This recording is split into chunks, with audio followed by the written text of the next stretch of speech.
என் பெயர் லக்ஷணாஸ்ரீ. புறாவுக்கு உடல் தந்து புகழ்பெற்ற மன்னவரின் வரலாற்றை தேர்காலில் மகனைக்கு நியாயம் காத்த மனையில் சோழனது பெரும் கதையை நீதியின் இலக்கணமாய் பெற்ற பெருமை கொண்ட திருமாவளவன் கரிகால சோழனது பூம்புகாரே எனது ஊர். பெரும் மனிதர் மாசாத்துவானின் மருமகள். என் பேர் கண்ணகி. புத்துலகின்ற மூன்று கடல் சூழ்ந்திருக்கும் தென்னகத்தின் மும்மரசு கட்டி புத்தங்கம் வளர்த்து புக்கடியில் நீள புத்தமிழ் காப்பாற்றும் மூவேந்தர் பரம்பரையின் பெருமிதனை மூழியாக்க முடிக்குள்ள மன்னவனே, என் முறையீட்டை கேட்பதற்கு முன் நான் யார் என்று முழுவதும் தெரிந்து கொண்டேன். கண்ணகி, கையில் தனிச்சிலம்புடன் வந்திருக்கும் கண்ணகி, நீதி வடுவா நெடுஞ்செழிய பாண்டியனை துணிந்து இகழ்ந்துரைப்பதற்காக வந்திருக்கும் கண்ணகி, அந்த கொடிக்கம்பம் முறிந்து கையில் நட்டவரை கொண்டிருக்கும் பொழுது கொடுங்கோல் அளித்த அவசரத்திற்கு கலவந்த கோவலன் மனைவி கண்ணகி நான் என்பதையும் மறுபடிய அரசே அறிந்திருக்க. போதும், யாகாவாராயினும் நான் காக்க மன்னா நான் காக்க. யார் கல்வன்?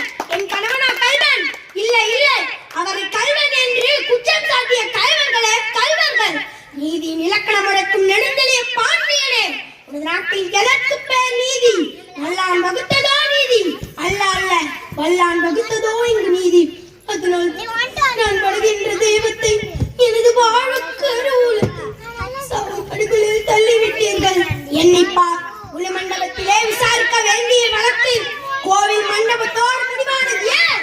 குற்றம் சாட்டப்பட்டவரின் மறுப்புகளுக்கு மதிப்பு தராமல் அறிவாளின் வேலை அவ்வளவு அவசரமாக நடைபெறுவானது ஏன்? இதற்கு பேரா நீதி, இதற்கு பேரா நேர்மை, இதற்கு பேரா அரசு, உமக்கு பேரா அறக்காகும் மன்னன். கோபெரும் தேவியின் சிலம்பில்லை, கோவலன் தேவியால் என்னுடைய சிலம்பு. பிப்பித்து என்ன பெயர்? இறந்து போன நத்தானை எழுப்பி தருவீர்களா? எட்டுண்ட தலைகளை ஒட்டி தருவீர்களா? முடியாது, உங்களால் முடியாது. ஆனால் ஒன்று, உயிர் போனதால் தொங்கிய நத்தானின் தலைப்போ உங்கள் தலைகளில் தொங்க வைக்கின்றேன். உங்கள் நீதி பாடுதால், நேர்மை பாடுதால், மானம் பாடுதால், மதுரை பாண்டியா, உனது மனைவியின் பழைய சிலம்பிலே உள்ள பறவைகள் மாணிக்கங்களா முத்துக்களா? என்னுடைய சிலம்பிலே உள்ளவை மாணிக்க பறவைகள், மாணிக்கங்கள் அல்ல, ரத்த துளிகள். தர்மத்தின் கண்கள் வடிக்கின்ற ரத்த துளிகள். பாண்டியா, உனக்கு இன்னும் சந்தேகம் இருந்தால் இதோ என்னுடைய மற்றொரு சிலம்பு. அமைச்சர்களே, அரசர்களே, இதுக்கு என்ன பதில்? தலை தொங்கிவிட்டதா? நீதி கவிழ்ந்து விட்டதா? வாய் அடைத்து விட்டதா? நெடுஞ்செழிய பாண்டியனின் அலங்காரம் எங்கே?